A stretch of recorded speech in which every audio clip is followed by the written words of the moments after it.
नमस्कार, आप देख रहे हैं सी न्यूज भारत और मैं हूं आपके साथ आकांक्षा यादव। वक्त हो चुका है न्यूज बुलेटिन का, तो चलिए निगाह डालते हैं इस वक्त की खास खबरों पर।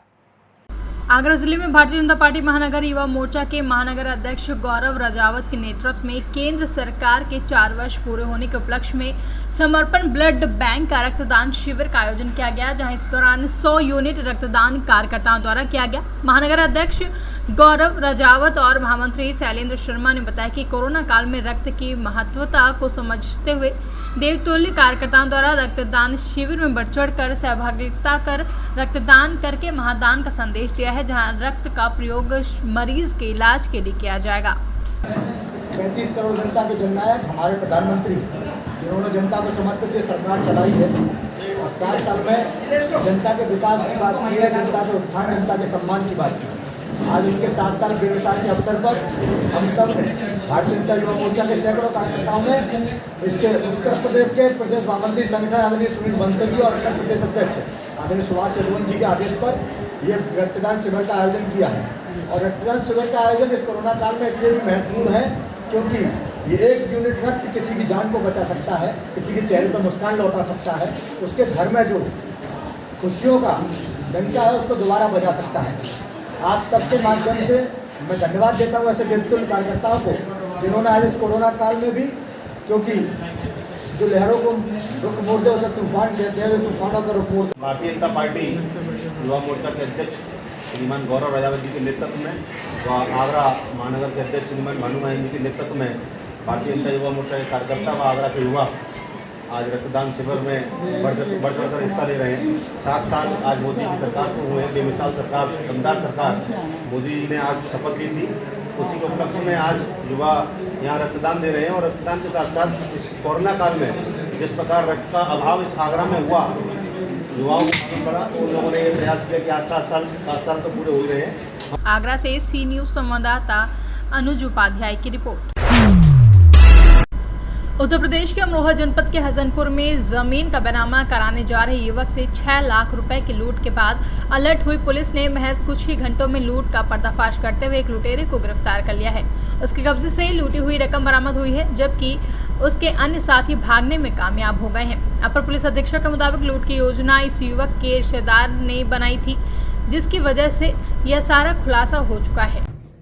बताएं सर, ये जो घटना हुई है आज हसनपुर थाना में 9:30 बजे सुबह एक व्यक्ति जो कनाडा की मड़ैया थाना सैद नगरी का रहने वाला था, अपने 6 रिश्तेदारों के साथ 2 मोटरसाइकिलों पर सवार होकर हसनपुर तहसील में बैनामा कराने आ रहे थे। जब ये लोग काला खेड़ा शुगर मिल के थोड़ा आगे हसनपुर रोड पहुंचे तो पीछे से एक मोटरसाइकिल अपाचे बिना नंबर प्लेट पर सवार 2 लड़के आए और मोटरसाइकिल पर सवार व्यक्ति को गिराकर जान से मारने की नीयत से थैला छीनकर भाग गए, जिसमें 2,02,000 रुपए थे। वादी की तहरीर पर 392-506 का अभियोग पंजीकृत किया गया। उपरोक्त घटना के अनावरण हेतु आज 12:55 बजे बाईखेड़ा तिराहे से पहले एक अभियुक्त 100 सिंह, जो कि गंगा चोली का रहने वाला था, उसे 2 जिंदा कारतूस, लूट के करीब 1,52,000 रुपए व एक अपाचे मोटरसाइकिल जिसे लूट की गई थी बरामद कर गिरफ्तार किया गया। अमरोहा से सी न्यूज संवाददाता गौरव श्रीमाली की रिपोर्ट। बाराबंकी जिले में एक बार फिर से तेज रफ्तार का कहर देखने को मिला, जहां अज्ञात वाहन की टक्कर से बाइक सवार 3 युवकों की मौत हो गई। भरौली गांव से निमंत्रण से घर वापस जा रहे थे तीनों युवक। जब परिजनों को पता चला तो परिवार में कोहराम मच गया है। थाना लोनी कटरा क्षेत्र के छंदरौली मोड़ के पास का पूरा मामला है। बाराबंकी से सी न्यूज संवाददाता आशीष कुमार की रिपोर्ट। बाराबंकी पुलिस की बड़ी कार्रवाई सामने आई है, जहां 23 अभियुक्तों को पुलिस ने गिरफ्तार कर उनके कब्जे से 510 लीटर अवैध शराब भी बरामद की है। अभियुक्तगण के विरुद्ध कुल 23 अभियोग पंजीकृत कर आगे की कार्रवाई शुरू कर दी गई है। बाराबंकी से सी न्यूज संवाददाता सूर्यकरण सिंह की रिपोर्ट। लॉकडाउन के दौरान जूझता एक निर्धन परिवार, जहां नहीं मिल रहा है सरकार की तरफ से कोई भी चलाई गई योजना का लाभ। जी हां, हम बात कर रहे हैं अकलेरा कस्बे की नई बस्ती के वार्ड नंबर 3 के शुक्ला कॉलोनी में किराए के मकान में रहने वाले बीरम सिंह मेवाड़ की, जिनके परिवार में उनकी पत्नी सहित 3 छोटे छोटे बच्चे हैं। बीरम सिंह मजदूरी करके काफी समय से अपने परिवार का गुजारा चला रहे थे। गत 3 माह से बीरम की मजदूरी का कार्य करने के दौरान एक हाथ फ्रैक्चर हो गया, जिसके चलते उसके परिवार को घर का खर्च चलाने में काफी परेशानियों का सामना करना पड़ रहा है।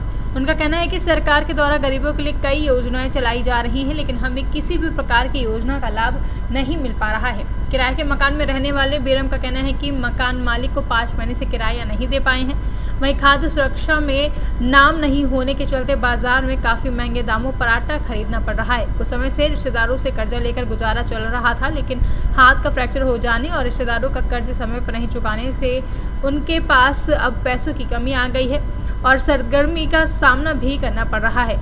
अब इस समय बीरम और उनके परिवार को एक समय का भी भोजन मिल पा रहा है और इस समय भूखे ही उन सभी को सोना पड़ रहा है। सरकार के द्वारा लगाए गए लॉकडाउन के तहत आपको किन किन परेशानियों का सामना करना पड़ रहा है? हमें सामना करना पड़ रहा है। एक तो हाथ से एंड हो गए, खाने पीने की परेशानी। दूसरी बात क्या, कमाने वाला मैं अकेला ही हूँ और रहते भी किराए से। सारी बात ही की परेशानी है, मतलब बहुत सामना करना पड़ रहा है हमें लॉकडाउन। आपको सरकार के द्वारा कोई सहायता दी जा रही है? कुछ भी नहीं मिला। राशन वगैरह भी नहीं मिल रहा अभी इस टाइम पे? राशन भी नहीं मिल रहा है। वो APL जो चालू नहीं कर रहे हैं वो।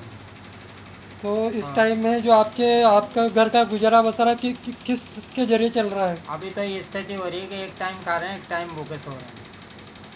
सुबह खा लेते हैं। राजस्थान से सी न्यूज संवाददाता भगवान सिंह राजावत की रिपोर्ट।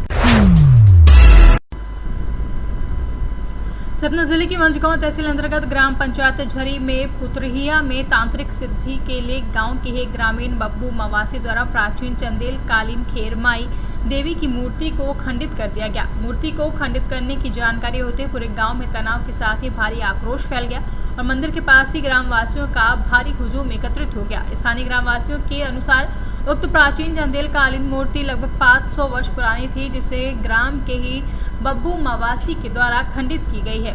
एक ग्रामवासी ने जानकारी देते हुए बताया कि बब्बू मवासी द्वारा उसे बताया गया था कि उसके द्वारा खुले आसमान के नीचे रखी गई ऐसी सभी मूर्तियों को तोड़ दिया जाएगा। तो किसी ग्रामवासी द्वारा घटना की जानकारी थाना मंझगांव को दी जाने के बाद मौके पर भारी पुलिस बल के साथ पुलिस पहुंची और दूसरी तरफ मिल रही जानकारी के अनुसार मूर्ति तोड़ने का आरोपी बब्बू मवासी अपनी बीवी बच्चों को लेकर जंगल में भाग गया है। मौके पर पहुंची पुलिस द्वारा ग्रामवासियों को समझाइश देते हुए शीघ्र ही आरोपी को हिरासत में लेने की बात कही गई है। देवी का माला पहिरा के समय की है हम धरत है। हां टट्टी में बात अय्या म करत है तो कहां भाई ता जान अब हां तीन हो मन है जनतो न मत होई दिखे आते आऊं पता अपने मोह से दी कहा था तो कीन होई है बब्बू मवासी। हां उसे कही सी और आगे नहीं बता सकते। तो पहले की विराजमान है, लगभग 500 वर्ष पहले लोग बताते हैं, जो सयाने लोग। हम लोग यहाँ जब से आए, जब से देखे, तब से इसी को देखे। हमारे पिता बाबा भी बताते थे कि हमारे पहले विराजमान है, जिसका पीछे तो पूजा करते हैं।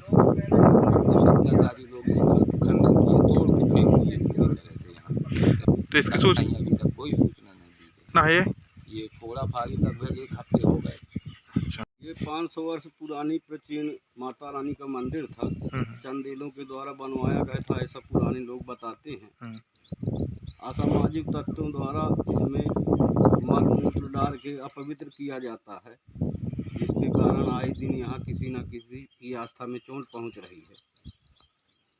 हमारा प्रशासन से निवेदन है कि लॉकडाउन के तहत जो भी नियम कानून के तहत जो भी इसमें इस तरह की कृत्य किया है, उसको हर हाल में सज़ा मिले, उसको ढूंढकर सामने किया जाए, ताकि आगे किसी की भावना आहित ना हो।